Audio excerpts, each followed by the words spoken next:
आज Doubtnut app download करें। Doubtnut पर अपने सभी गणित, रसायन विज्ञान, भौतिक विज्ञान और जीव विज्ञान के डाउट्स का करो सफाया।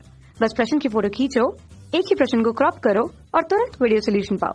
अभी डाउनलोड करें। क्वेश्चन है हमारे पास जिसमें कहा है कि एक उभयोत्तल लेंस जहां R1 बराबर R2 बराबर 10 सेंटीमीटर, मतलब उभयोत्तल लेंस दो उत्तल लेंस से मिलकर बना हुआ होगा और उनके वक्र पृष्ठों के लिए उनकी वक्रता त्रिज्याएं R1 तथा R2 दोनों के मान समान है 10 सेंटीमीटर के रूप में।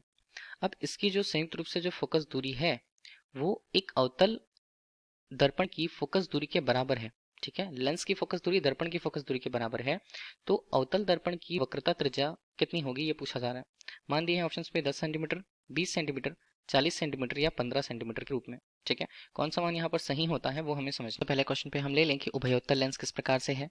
तो उभयोत्तल लेंस हम ले लेते हैं कि उत्तल दर्पण दो उत्तल दर्पण से मिलकर बना हुआ होता है, ये हम मान के चल लेते हैं। ठीक है, अब देखिए इससे जुड़ा हुआ ये हम इसे दो भागों में बांट देते हैं ताकि हम ये बता पाएं कि दो पृष्ठ हमारे पास बनते हैं, दो वक्र पृष्ठ बनते हैं। एक पहला पृष्ठ एक है और दूसरा पृष्ठ दूसरी तरफ, ये हमने बता दिया।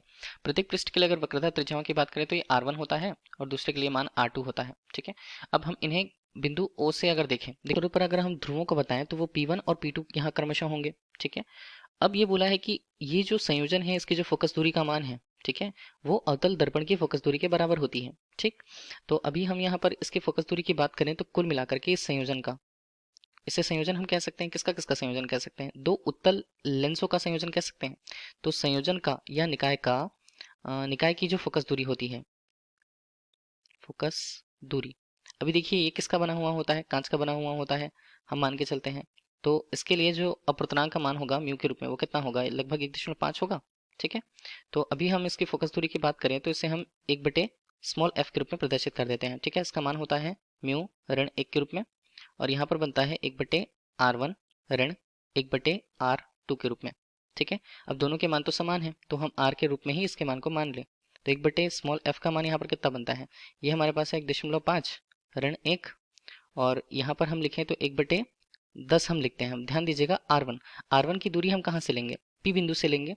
P बिंदु से लेंगे तो इस तरफ दाहिने हिस्से पर अगर हम लेते हैं वो हमारे पास चिन्ह के नियम से क्या होगा, धनात्मक होगा, जबकि ऋणात्मक रूप से इसका मान लिखें तो 1/10 को हम क्या लिखें, R2 के लिए अगर हम ले रहे हैं तो ये हम पीछे की तरफ लेते हैं, उल्टी दिशा में ऋणात्मक मान, तो ऋण 10 हम कह देते हैं। ठीक है, ऐसे तो ये हमारे पास कितना होगा आगे मान, ये हमारे पास बनता है 1/f के रूप में, मान होता है 0.5 और ये 1/10 धन 1/10 के रूप में।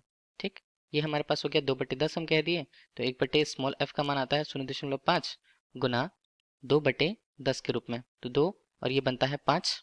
ठीक, तो 0.5 और नीचे 5 हमारे पास है। ठीक है, तो 1/f का मान हमारे पास कितना बना, 5/50 बन गया।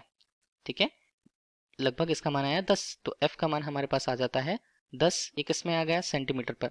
तो फोकस दूरी का मान संयोजन के लिए वो हमें 10 सेंटीमीटर तो मिल गया।